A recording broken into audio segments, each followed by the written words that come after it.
Welcome back to TV Time with Chris. Today, we are discussing Star Wars The Bad Batch, Season 1, Episode 2. Now, I've got to say, this episode, after that pilot episode, I was like, oh my God, I can't wait to watch this. And so Friday came around, Friday, May 7th, and jumped on, watched this episode, and before I even pressed play, I noticed, wait a minute, this episode is significantly shorter than the first one. What are they doing to me? But I understand. That first one was to give a backstory, introduce the characters, set up what's going to be happening throughout the season. So it had to be a little bit longer. So I get that. So this episode, our heroes are on the run.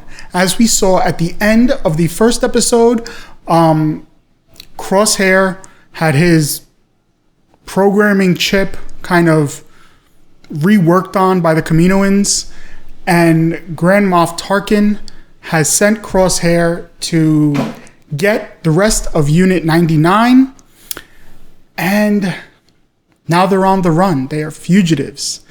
So this being new to them, they've always been aligned with the Republic, and now they're outlaws of the Empire.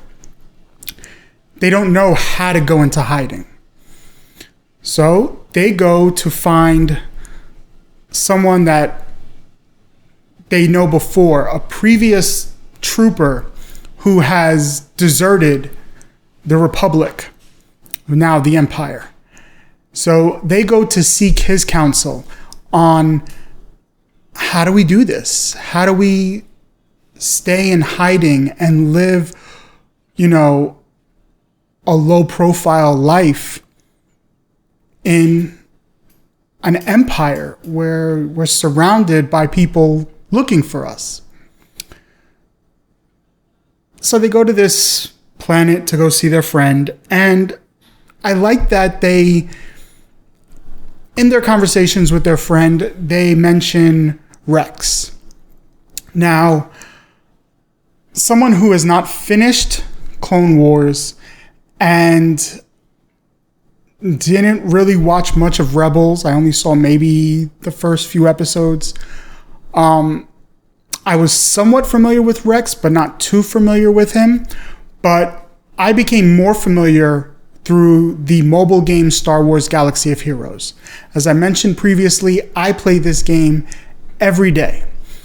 And with the characters, before they introduce the character to the game, they always give their backstory, their traits, the group that they work with, like all these things.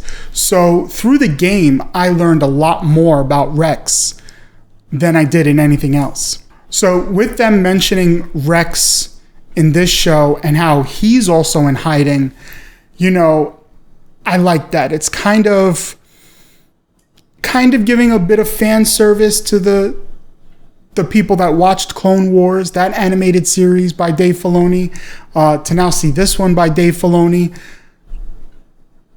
It just kind of connects the two together, which they already were through the storyline. But if a child is watching, maybe they don't really pay attention to the storyline. They pay attention more to the characters, and Rex is someone that they'll know. So they're on this planet, and the Empire is now taking over. And the Empire is registering all citizens.